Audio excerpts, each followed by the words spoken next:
Hi. So, my opinion, sorry, words, on adolescence and high risk sexual behavior. It's kind of all over the place. In my journey, was very lucky to have a home and a mother who made me feel quite comfortable with the topic. She was someone that I could confide in, someone that I could ask questions to, worries to, and this really helped to promote, at least in my journey, having safe sex and knowing when I wanted it to happen or whether I didn't want it to happen,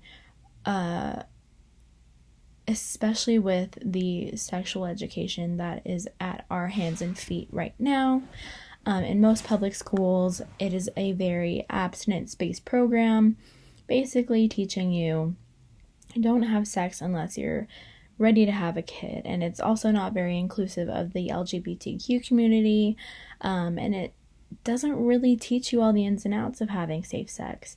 So I think that when the book mentions higher risk minority groups, higher risk low SES, low income groups, people who don't have the great, who don't have the blessing or the family who creates that type of environment either for them, I think that is when the school fails you, and teens are at risk of then engaging in higher risk behavior, especially when it comes to sex.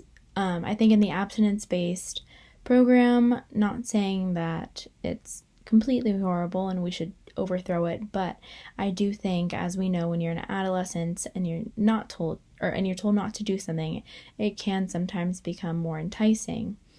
So I think with these higher risk groups in mind in the schools, there's tons of room for improvement and inclusivity, maybe even to implement interventions for young adolescents on how to engage in safe sex, or knowing what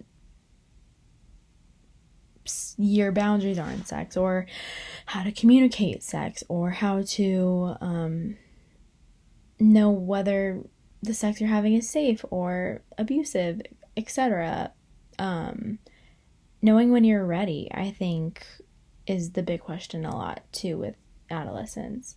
I think without any of those things, at the very least, a good sexual education program, teens tend to fall into the sexual scripts, as mentioned in the book. The stereotypical script written out for them that they're supposed to follow based on their gender or their sexuality.